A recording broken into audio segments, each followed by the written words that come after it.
here in the mid lane. Of course, bad game, lol. We haven't seen much from him. Of course, a sub for Porky there in the top side of the map. And Avant Garde, they're missing their top lane rock, but we'll see whether bad game, lol can have a good game this time. Absolutely. I mean, he struggled, especially in the first series we saw him in last week, but actually stepped up and was very capable in the second. So he's definitely not been a huge problem, but it's not Porky. It's not the rock in the top they're used to. And when they've got that changed lineup, it's just a struggle to have to be so hamstrung so early in the season. Yeah, it's quite difficult, and they need to have Porky for that strong teamfight control because Chelby, he'll engage anything, and they really need to have someone there controlling what goes on, having that big front line there. But bad game, lol, he's got big shoes to fill, and we'll see whether he can fill them this game, as LeBlanc and Rexler are going to be the last two bans for Avant Garde. And Legacy Esports still thinking about their last one, but Lysandra being taken off the board here as well. And just a really strong pick. And Ari, an intelligent one. Kensti, an avid Ari player. And Ari just so strong on 5.2. So much targeting of the mid lane right here. 5 potential mid lane bans come out right here. So we might even see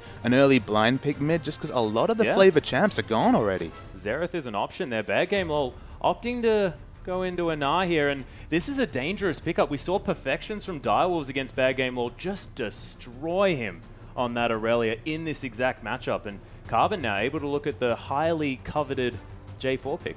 And Aurelia is available right here, so we could see a repeat of that bad day out for Bad Game Lord on the top lane, but as you point out, it was actually against the Jarvan last series and did so well on Rek'Sai right there. Bomi not being able to put out the early skirmish pressure we'd expect from let alone a Jarvan, but a Jarvan with Skirmish's Saber, not living up to the name of that item at all.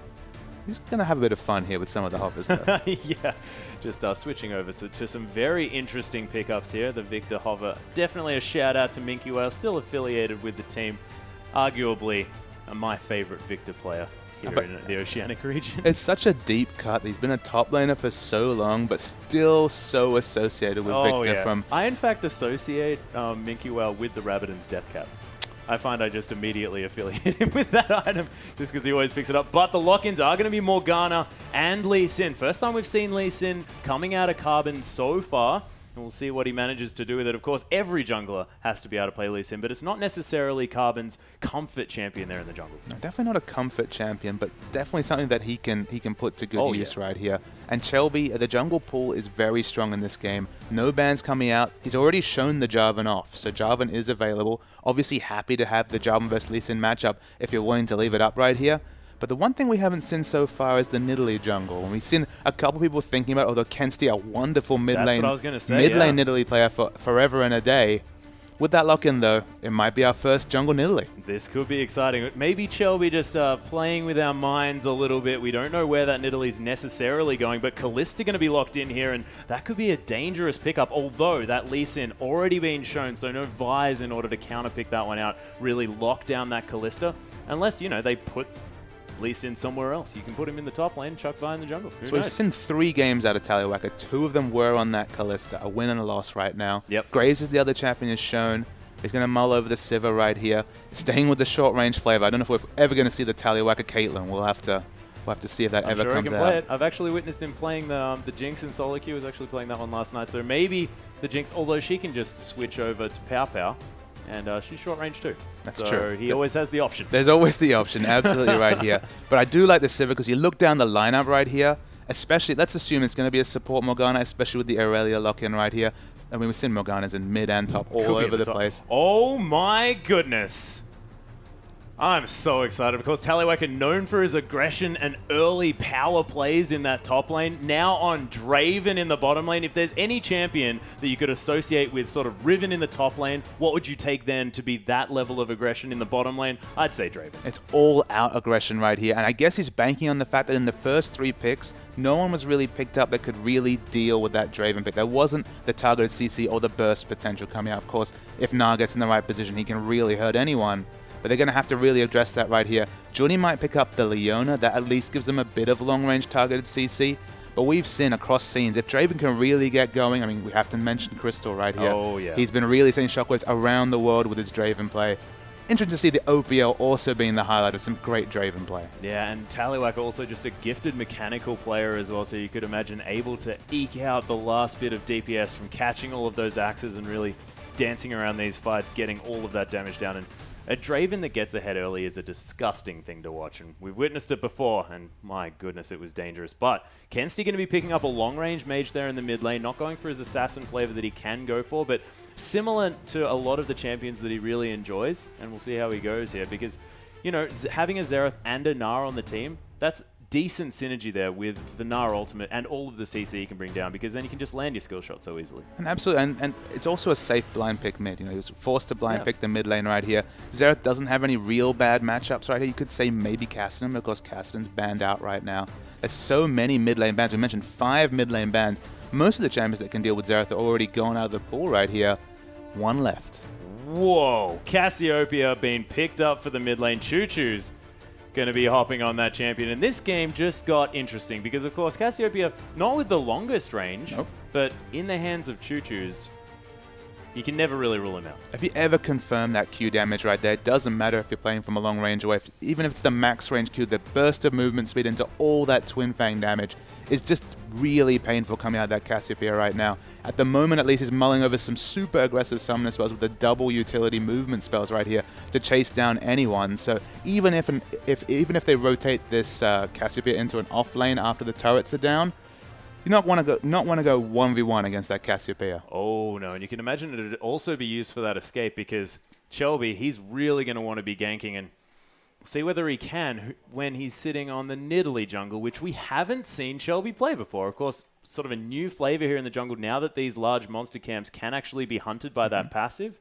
Sort of seen her eke through the ranks of solo queue, but this is the first time I personally have seen her in competitive play. And it's usually that AP jungle Nidalee, you know, to have the massive burst potential. The one thing Nidalee does provide in her ganks is gap close and burst damage. You hit that spear and then get into the melee range with the targeted jump and can do good burst damage. You mentioned already Xerath's stun.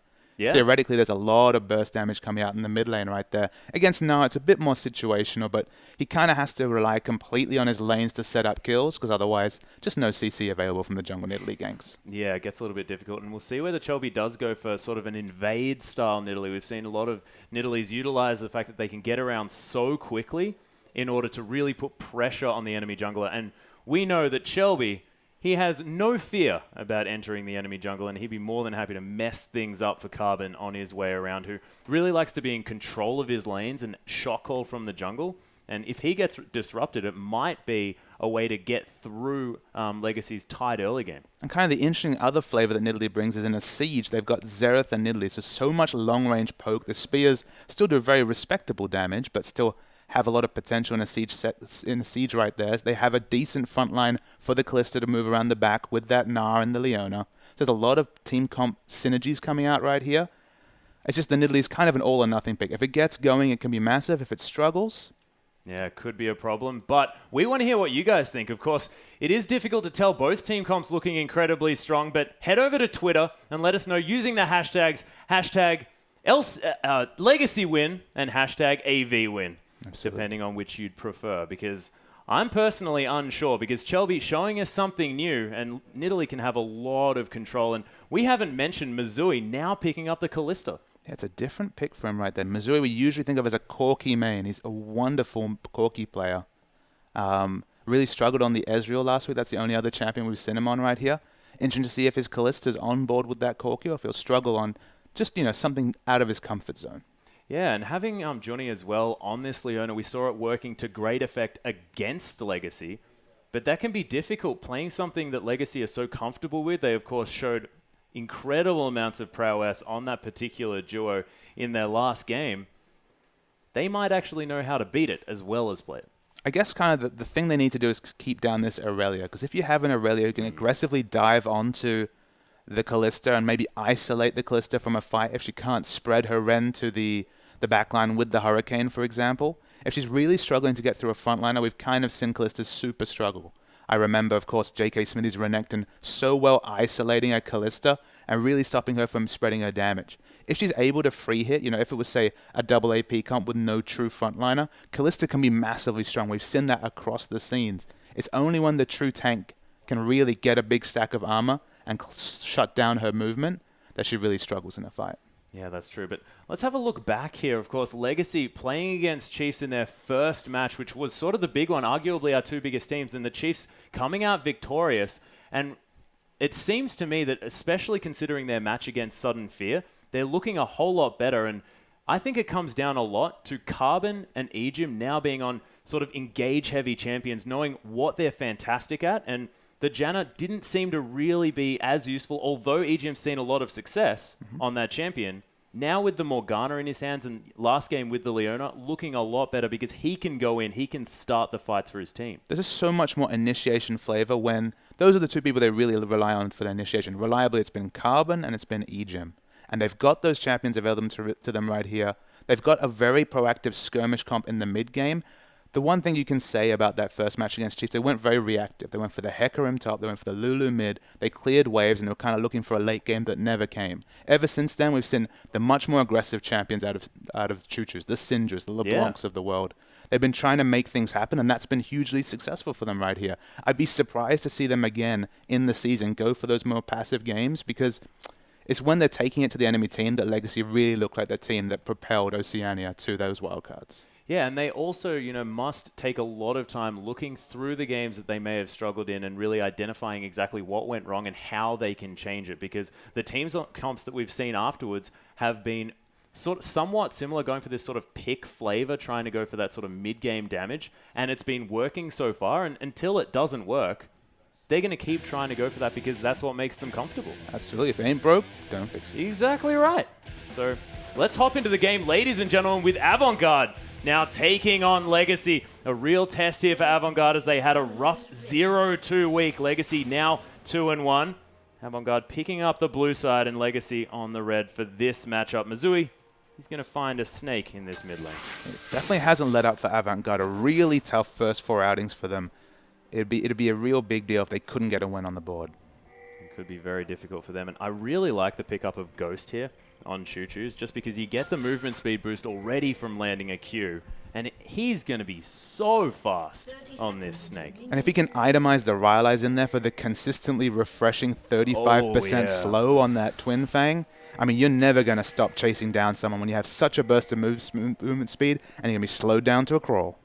Yeah, and we can see not too many aggressive starts. Of course, Choo-Choo's playing very far up his mid lane, has spotted a couple of members here, but no one going to be going for any invades, no lane swaps to be coming in. And do you think that that could be a recommendation that we might go for here as we see that Missouri actually heading towards that top side? You really want to lane swap here against Draven. Draven, he's just a lane bully. That's where he excels, even more so than Caitlyn. Is just a wonderful laning champion right there. So especially Callista, who looks for those extended trades with orb walking, with those mini jumps. You're never getting an extended trade with Draven that you like. So makes sense to opt out of a 2v2 right here. Yeah, but it looks like Legacy were pretty well prepared here. Picking up that Aurelia, of course, does really, really well in these 2v1 situations. Nara, of course, not so bad either.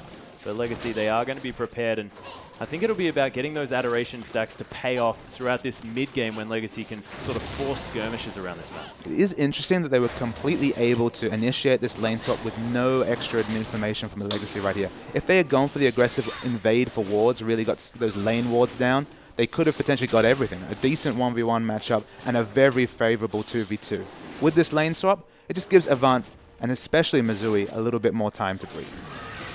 On the other side, though, Legacy wastes no time reacting to it, and Cardred going to be coming around with Carbon here, helping him with the red buff and picking up a little bit of experience for himself. The pings are going down onto that buff, and it looks like Avant Garde are clued in on as where Legacy are going to be about this map, and we'll see what happens as far as the first early game move. And do you think that it might be on Shelby here, of course, a bit of a barometer for his team to really sort of get Avant Garde off on the right footing? It's very difficult to do that on Nidalee, and if we look at the minimap here, she might have a bit of a skirmish on her hands.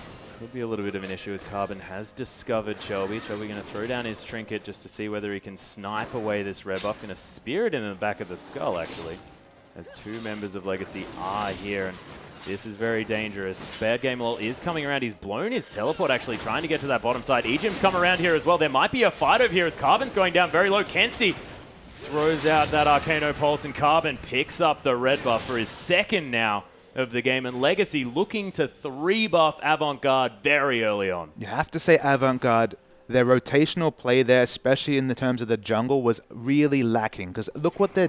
It's important to track the fact that it's the Legacy bot lane that are in the bot lane right now, and with the lane swap, there's more members of Legacy on the bottom half of the map than there is from Avant Garde. That's just a reality of a lane swap right there. So there was always the potential for 4 Legacy members to come in on that red buff, and only 3 could potentially defend it from Avant with their bot lane and top. So in that outnumbered situation, you need to pass to the enemy jungle. Of course, in this situation, it was down, but that was the only option to be able to pick a buff. Oh my goodness, look at these Twin fans coming through on top of Kensti. Even gets poisoned at the end, and Choo Choo's able to force Kensti completely out of lane. Yeah, and Legacy aggressively invading right here. Chelby's in trouble. The flash afterwards as well as he gets slowed down by the Equilibrium Strike. Could Carbon be going for first blood here as Chelby's getting taken down so low? Choo Choo's poisons him. He's gonna fall. It's the red buff from Carbon and first blood. Legacy have completely undone Avant's early pathing right here with that invade, with the aggressive 3 buff right here, and now picking up first blood as well. Nidalee needs to get ahead in the jungle, or she even struggles to kill camps. It's the neutrals that are going to come in for Legacy as well. Huge early win for this team. Yeah, being able to pick up the dragon here as well as Tallywhack are going to throw some big old axes at it, and it's going to fall down without a fight here, of course.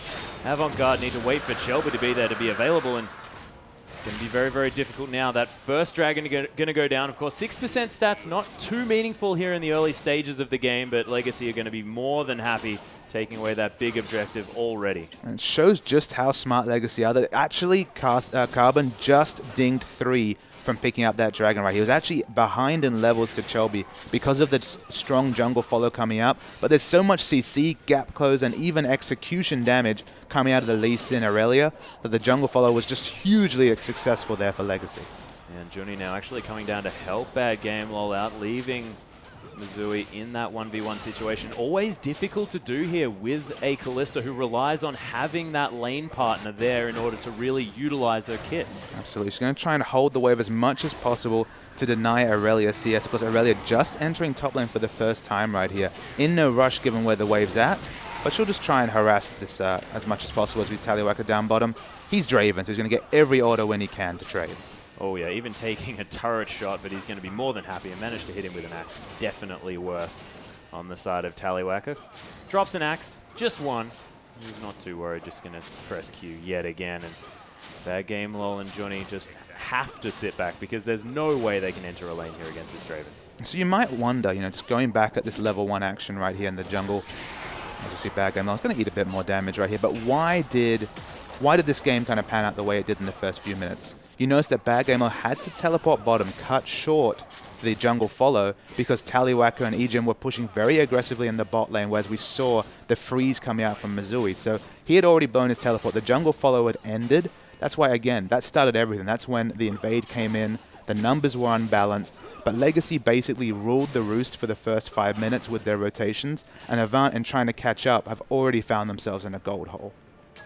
It'll be very difficult for Avant to find their way back in, but I want to talk about Draven and Kalista here because we haven't seen too much of Kalista, but can put out an incredible amount of especially AoE damage here in the later stages of this game. And if Tallywhacker and Missouri, let's say they go even here, as far as a late game situation, who's going to be more useful out of these champions? I mean, you definitely take, in this matchup especially, you definitely take a late game Kalista over a late game Draven. But if Draven can get the snowball going, which is a big if, he's going to be able to farm very freely right here. You have to expect the first passive proc is going to be a massive burst of gold for Tallywhacker as he stacks up that Adoration. I mean, Draven is a very risky carry in a fight. Not to say that Kalista is safe, but of course has those mini resets, the mini jumps right there for mobility. And there's not that strong a front line coming out from Kardred right here. It's only really Kardred in the front line, probably Carbon to some extent as well. But if able to free hit at the back lane with no one able to gap close, it's going to be very, very hard for Tallywhacker to match Mizzou in a fight. Well, we can see the bottom outer turret is going to fall down here for Legacy. Managing to secure that one, and Kensti very low on health, picks up a blue buff.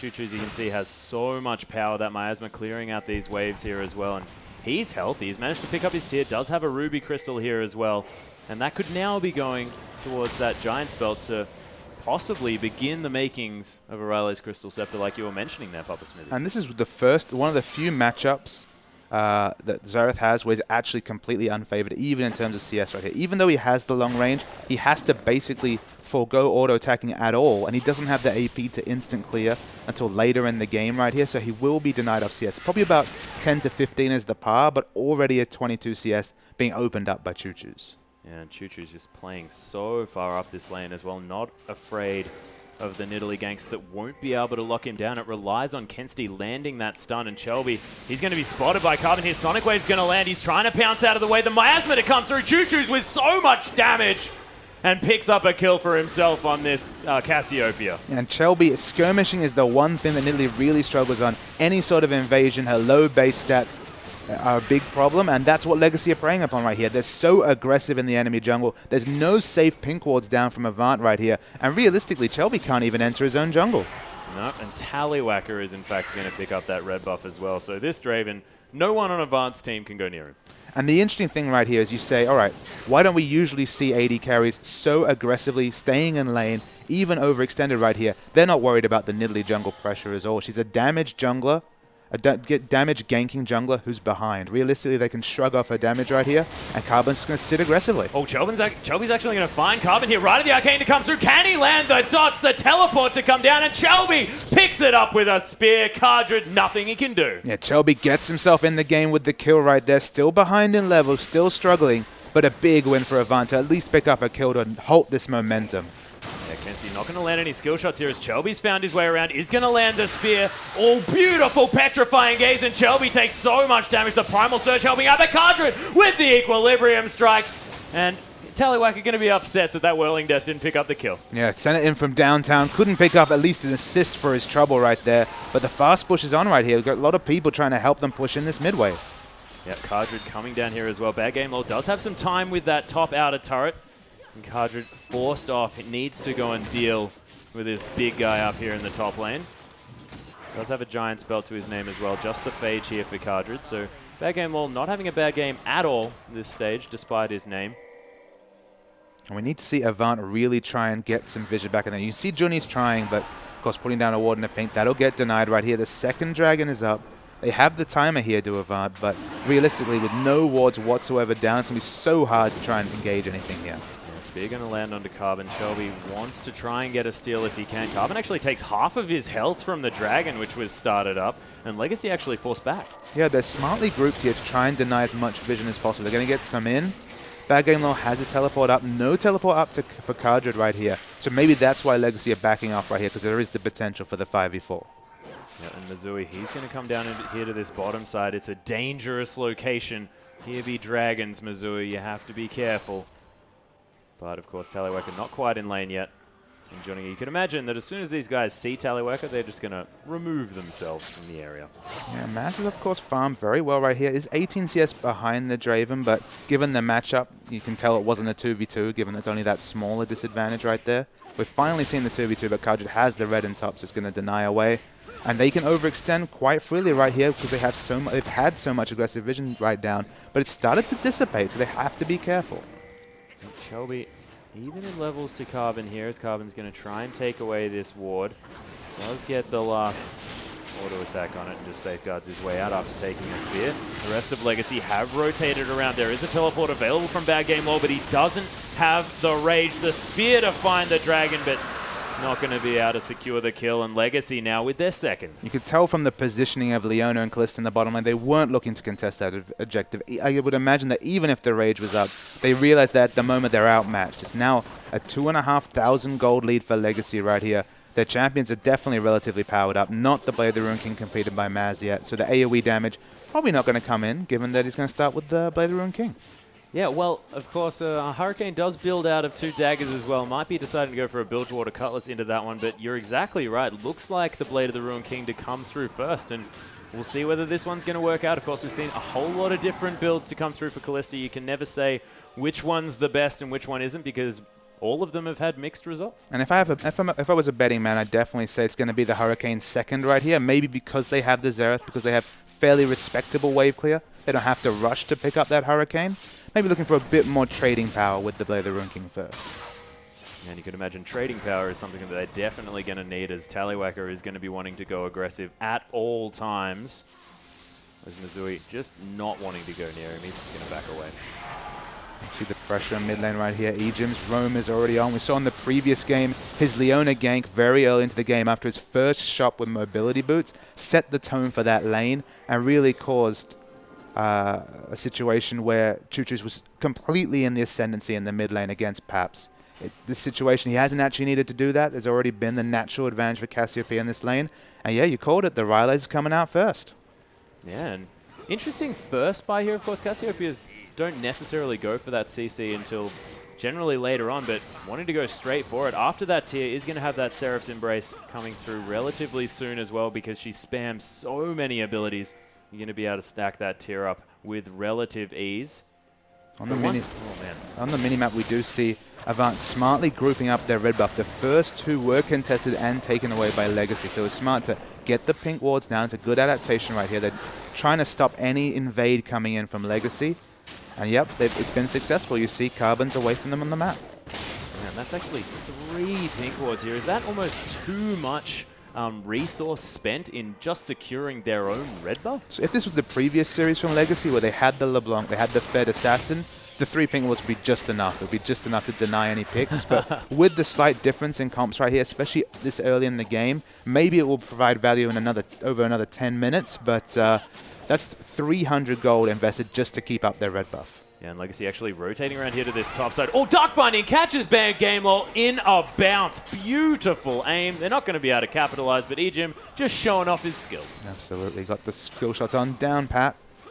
The roam continues right here. Choo-Choo's got that Ryle's right now. What I'd like to see is to actually rotate Choo-Choo's into one of these side lanes, because with Flash Ghost and a Ryle's, you hit 1Q, you confirm any poison, and people are going to die. Oh, yeah. Nice rotational play from Avant Garde. They are going to be able to protect this top outer turret. Tallywacker more than happy just hanging around in this lane on his own. You haven't really seen much from him, of course. No one really wanted to give him the time of day on the side of Avant Garde. Rightly so as well, but we'll see whether he can get going towards this mid to late game, because if it continues this with Draven on 0-0-0 for the rest of the game, I mean, inherently not going to be utilizing that passive and may actually be considered a little bit behind. Of course, the stacks are building up and not dissipating right here, especially if he dies before he can cash in. It's a lot of potential gold wasted right there.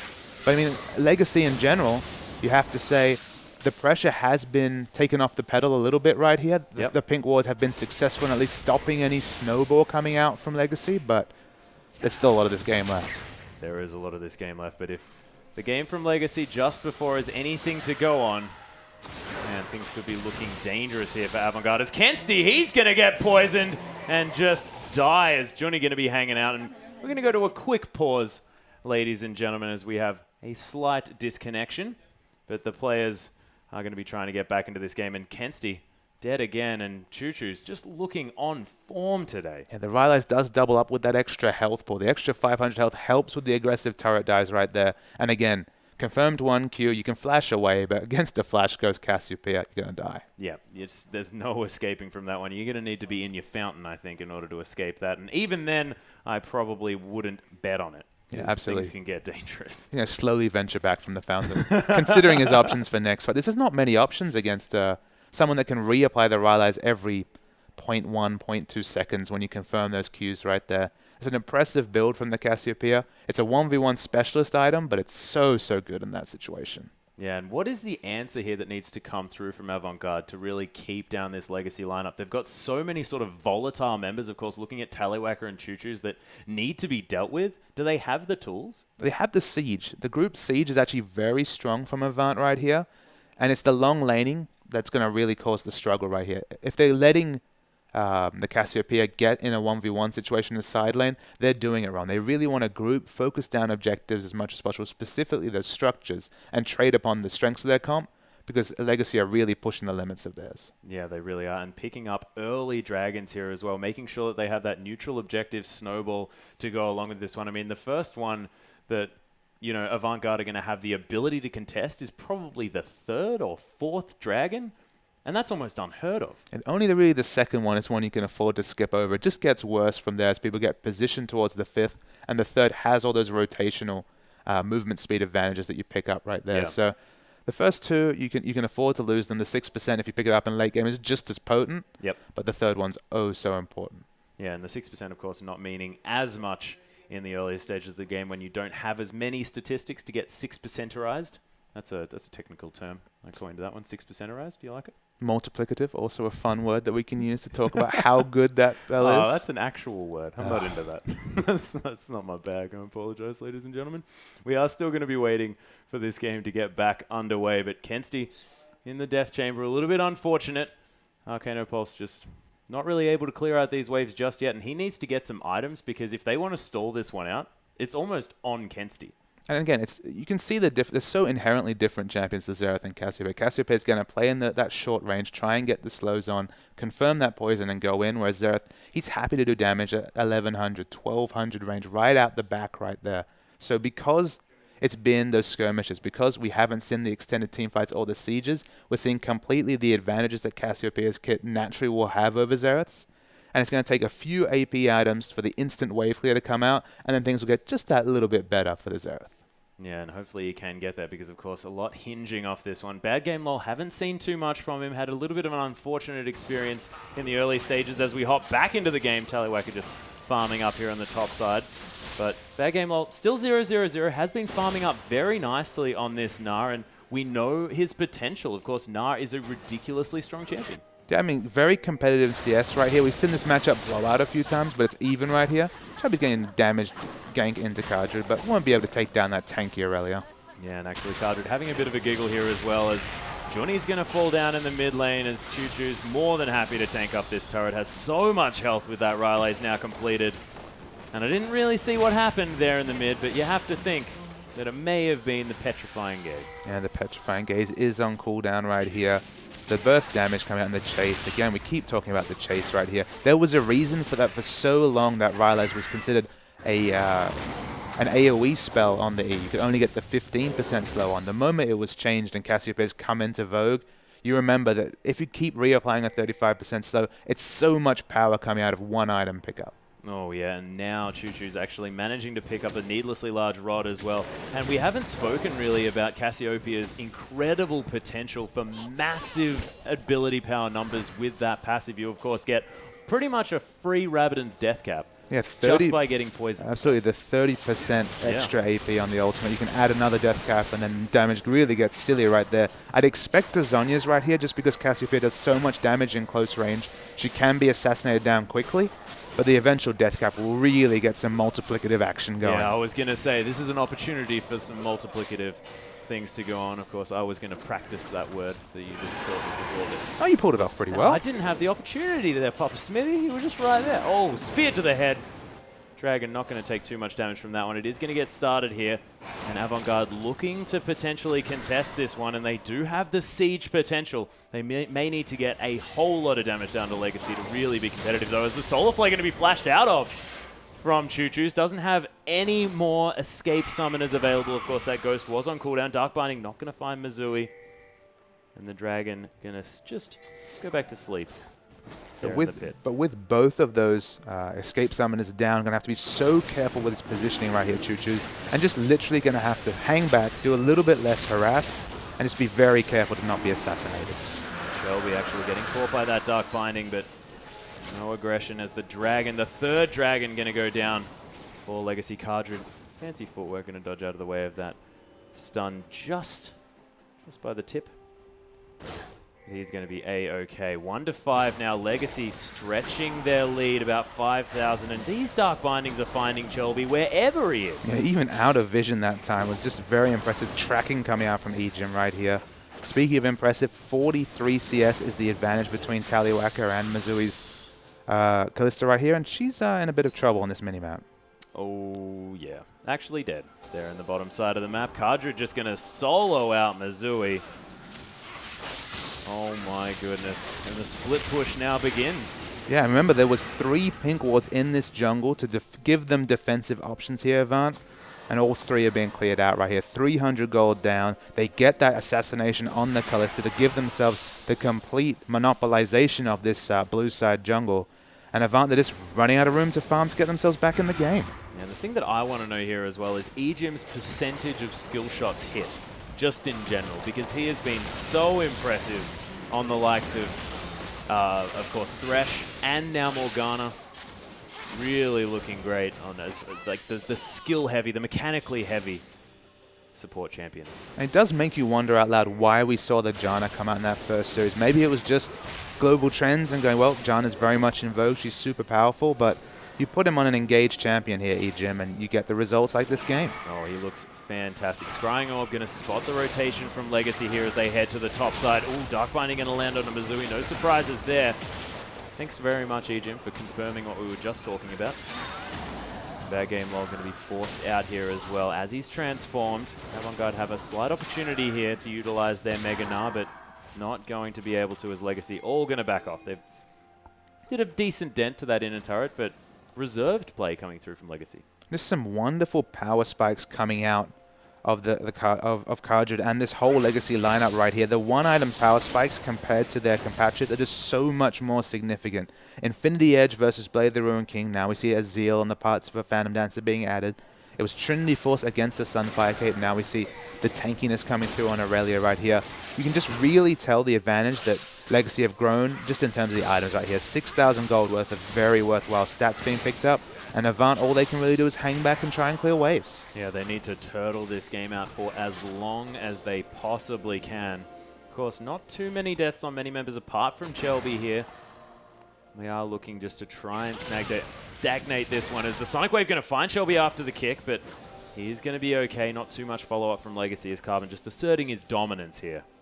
And, and again, it's the first jungle Nidalee we've seen, and it's been expertly dismantled by Legacy right here. From the start of this game, pathing themselves to force a 2v2 at their jungle, at the red buff right there, understanding that in a skirmish there's just no way for Nidalee to have an advantage, especially given that we're expecting Cassiopeia to rotate that much faster to a jungle invade than the kind of immovable artillery like Xerath right here. They've been in Chelby's face the whole game. We talked about Chelby as kind of the barometer of this Avant team. When he's ahead, you see Avant going in aggressively, looking to pick up advantages. But when he's been relegated to playing so far behind like this series, they're struggling. Yeah, things are looking difficult. Oh, Dark Binding going to uncharacteristically miss onto Shelby here as he pounces through the brush, and Taliwaka going to lose his spinning axes. Just going to head down to this bottom side and continue clearing these waves, extending that CS lead. Avant Garde, every member may have spotted Choo Choo's out here as the Arcane Pulse not going to land. Nice Petrifying Gaze, going to get a couple of stuns. Fate's Call not going to find its mark, but there's the Zenith Blade. Choo Choo's is going to die without even being able to use that Sonya's Hourglass. Stand aside into Johnny to stop the follow-up engage, and Avant Garde, they get a pick. Yeah, for once they're able to make Choo Choo's pay right there for his aggressive positioning. The last few times Legacy have done that, they've been the ones picking up kills, but at least Avant understand all they can really do at this point is start to ward up their jungle and farm safe, and they pick up an exit kill doing just that.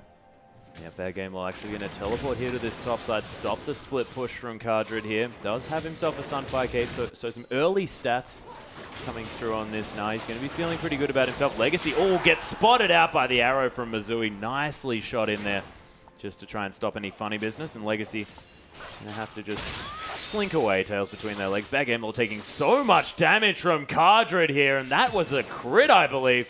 The flash going to be used from Bad Game to get himself out of here, and Cardred's so scary on this Aurelia. And while the Sunfire Cape gives him a little bit of wave clear right here, the lack of Aranduins means that Aurelia is going to stick on now permanently, and he just can't afford to enter that lane without the ward coverage because he just can't duel that Aurelia.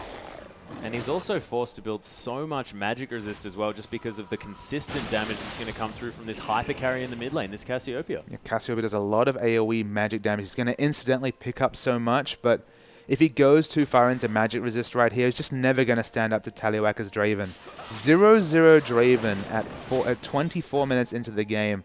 I'm going to have to mouse over his adoration when I get a chance, but that first kill is going to have maybe even a record amount of gold cashed in one buy. Yeah, that is going to be a jackpot come in for Taliwaka, and we'll see exactly what that number is because I'm also incredibly interested.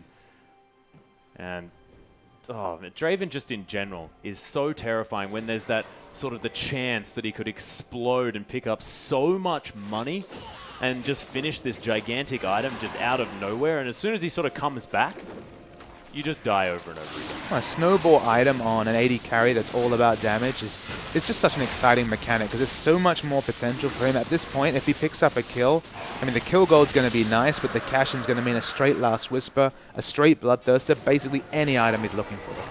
Yeah, Ejim actually going to face check this one here. Takes a lot of damage. The render come through, and Johnny manages to get the Zenith Blade. There's the Fate's Call into Carbon here, but he is going to have the Safeguard available. Not going to be able to, actually, as Chelby going to come through. There's a Petrifying Gaze, whirling death onto Mazui. Tallywhacker cashes in his adoration. Chelby bounces forward. Carbon with a beautiful Safeguard, but it's not going to be enough as Chelby picks it up on the backside, but Mazui and Johnny did already fall down.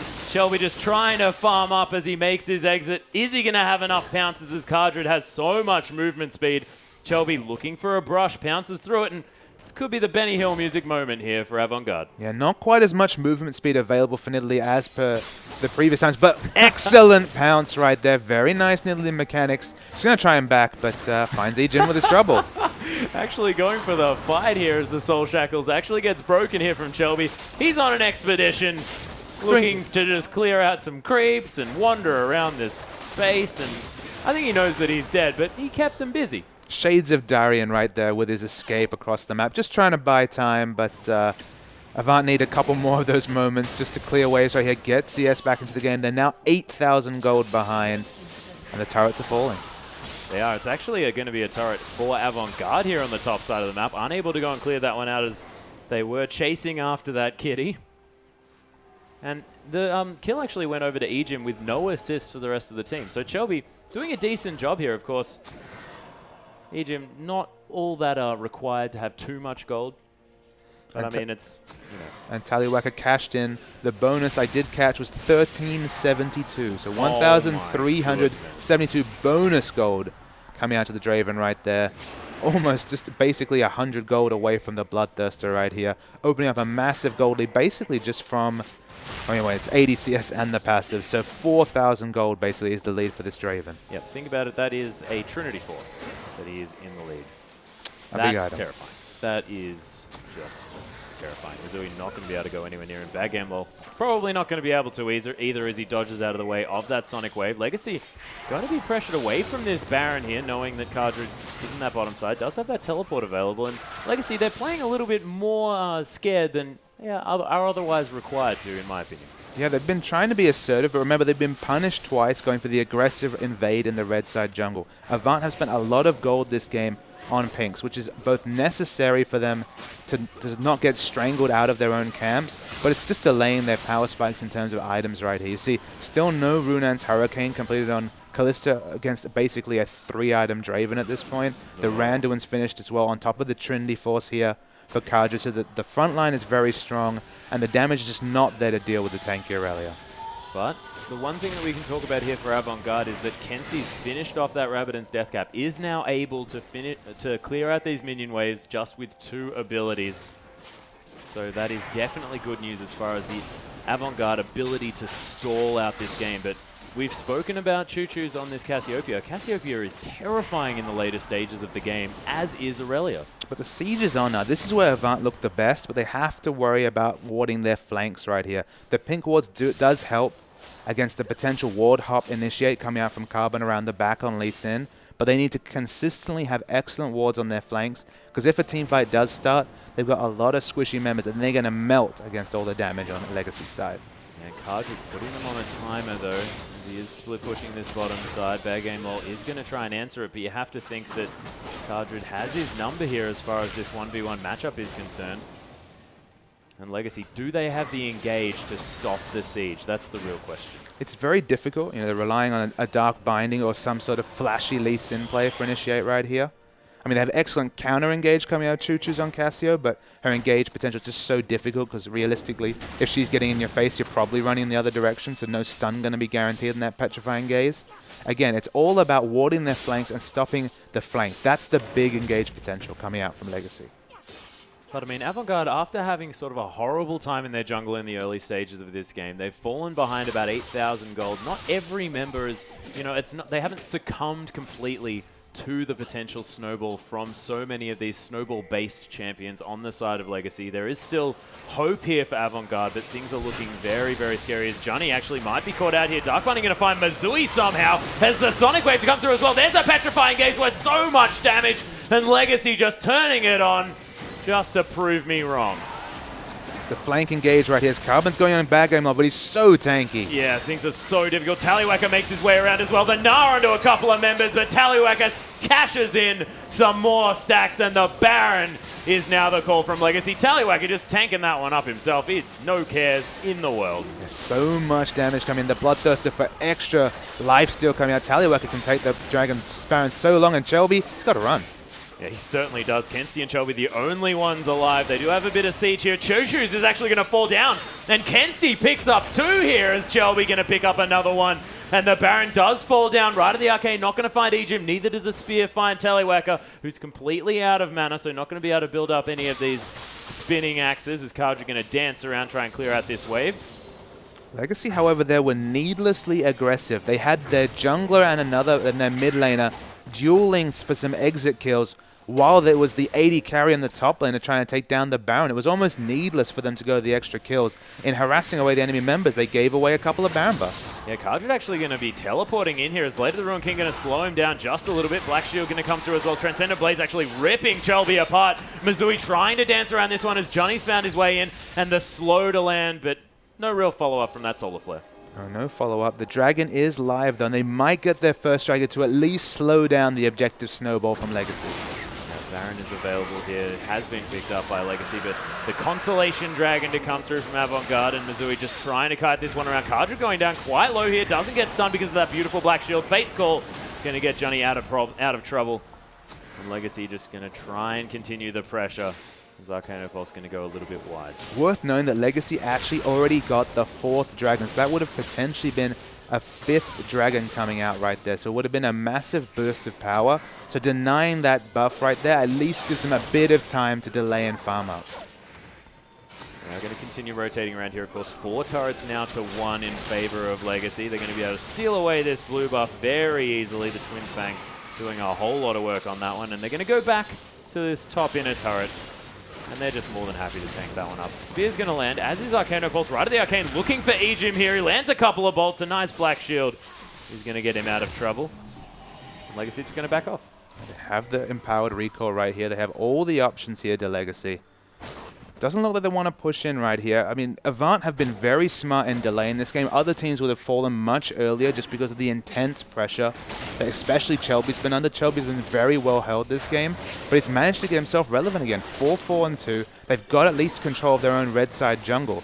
It's a small victory, but it's something for Avant. Yeah, Shelby actually the leader in kills on his team by quite a margin here as well, managing to utilize those spears. 30 CS ahead of his jungle opponent, and he's built like a mid laner. He has built like a mid laner. That's what we see coming out of these jungle niddlies.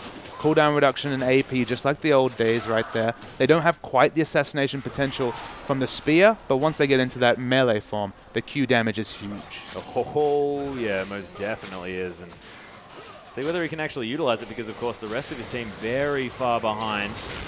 Ejim going to take a lot of damage here. The render comes through from Misui as well, but he's going to be okay. He's just going to back on out of this one as Legacy continue to strangle out the vision.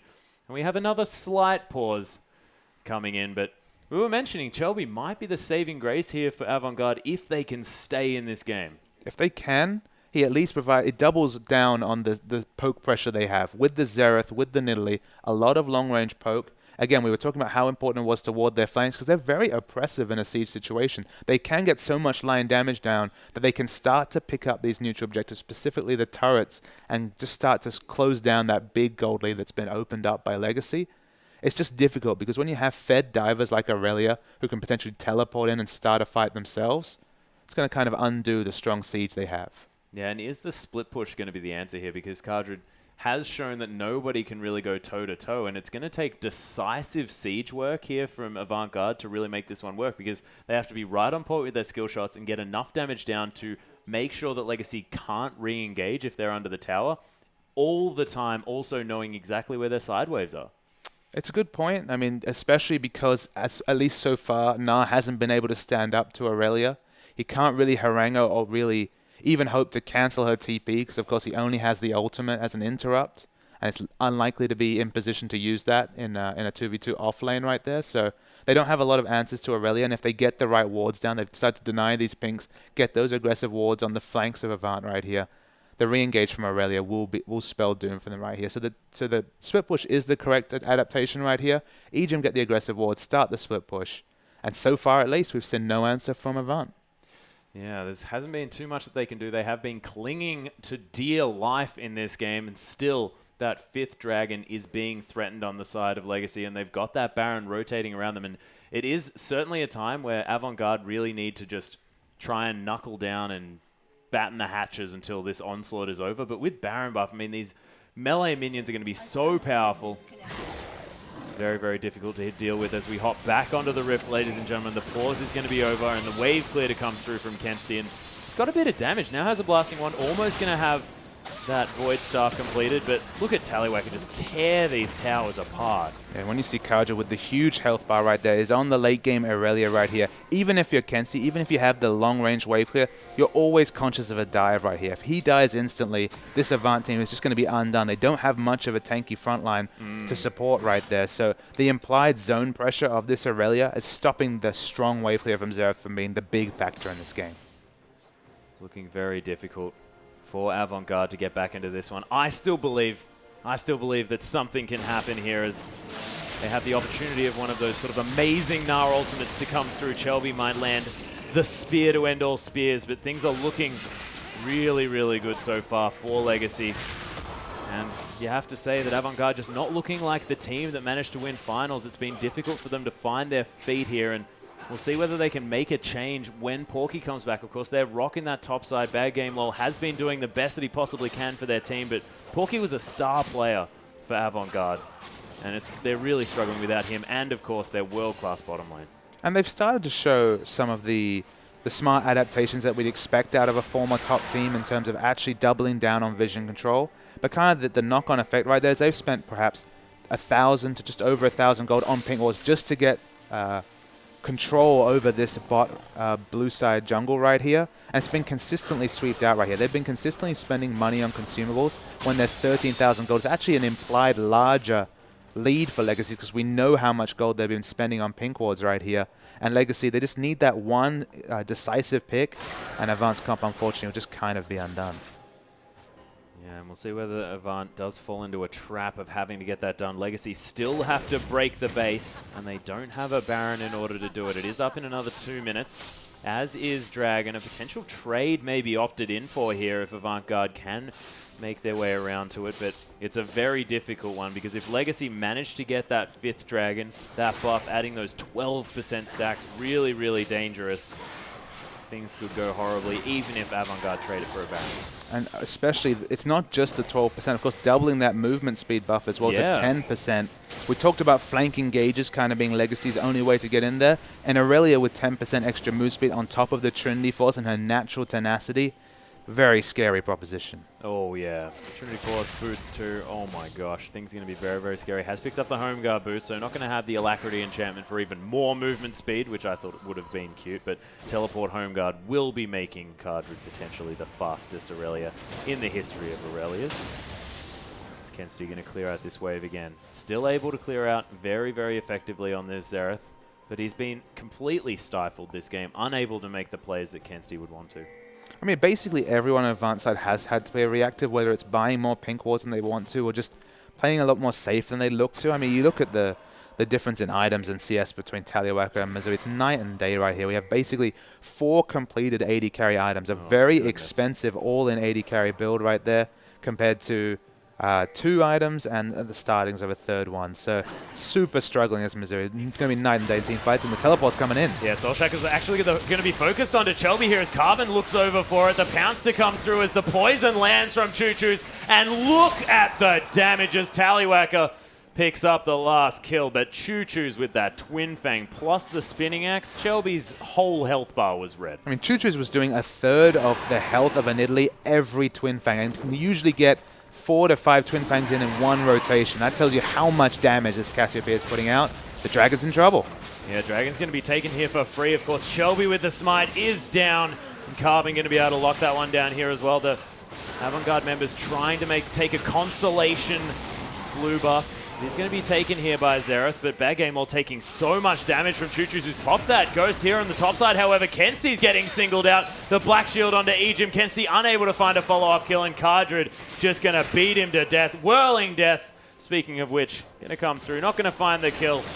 But Tallywhacker, he's got other things on his mind. They want to crack the base of Avant Garde, and Legacy are looking unstoppable today. Yeah, with Kensty down, just not enough wave clear to deal with these people pushing in right here. 5 members strong. Each axe is chunking down Chelby. He's got AP, but no resist to speak of. Oh, yeah. And that was after a Primal Surge that you saw his health bar. That was more than half of the health of that Nidalee as Choo-Choo's takes a spear to the head. Still doing relevant damage here as Cardred not going to take any of that at all. And 2 inhibitors in a matter of seconds for Legacy. They're just going to pick up the Baron because why the heck not? Absolutely. Might as well double down on all those multiplicative stats. Get all the Baron buffs as well. Love that word. Freshly swapped. It's been the word of the day so far. It feels like 2,200 gold on Draven, a bevy of gold on everyone else right here. A Baron buff in their pockets too.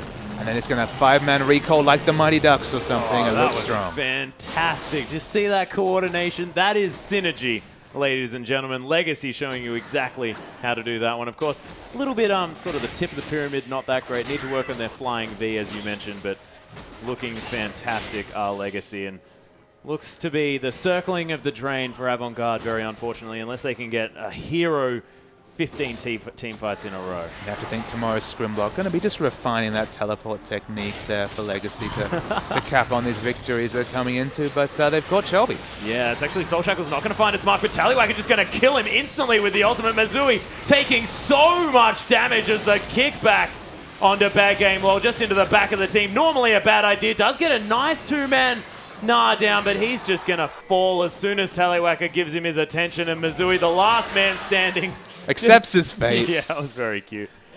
He spotted himself with that scrying orb. Very cute. Yeah, some people see the light. There wasn't time right there. It was an oncoming train, squashed him down, and Legacy going to win this game. Yeah, that was a Callista in the headlights, ladies and gentlemen, as Cardred tanking up 2 turrets and doesn't even really notice here as Legacy just going to evaporate the Nexus turrets. The Nexus to follow as well. 5-0-3, 6-0-3. The scoreline's looking huge for Legacy, and they have had the day of their lives here in the second week of the OPL. Beautiful performance. And it was that assertive play from level 1, that out-rotation at level 1, putting a Nidalee behind a buff as a jungle Nidalee. A wonderful snowball champ. If she can get ahead, those damage gains can be very relevant, but Chelby was forced out of the game and stifled out by Legacy's excellent play in the enemy jungle. Yeah, and having that buddy system in the jungle as well, having Cardred always with Carbon, meant that there was no opportunity for that sort of invade tactic to come through from Chelby and really take advantage of Carbon. But we've got a replay, and let's just have a look at how Avant Garde were torn apart by Legacy. All right, so let's roll the tape right here. We're already 39 minutes and Baron buff is up right here, so it's a very late game fight, but I'm sure we're going to see plenty of deletion coming out of Legacy right here. So Chelby's at half health, and this we're going to see a big burst of damage coming in from Tallywhacker. Completely annihilates him with the Whirling Death. Tallywhacker, the late game Dravens that we're starting to see have so much bloodthirst to lifesteal that they can basically be a frontliner alongside Aurelia. You can't really tell Aurelia away from the Draven because they're just in the front lines doing damage, and then Mazui accepts his fate. Yep, sees the light, the scrying orb from above, lets him know that, yep, this is right for you now, Mazui, unfortunately. You can finally be quiet and not so restless anymore. Yeah, it was an unfortunate situation, but Avant Garde, they have got many more tests coming up. They've got the ability to bounce back here, of course, a team that has been well established. But let's have a look at our next matchup. Of course, we are going to be having, next up, Team Immunity taking on Sudden Fear. We'll see whether Sudden Fear can bounce back from that horrible defeat in the hands of Legacy and answer towards Immunity. But guys, don't go anywhere. We'll be back after this short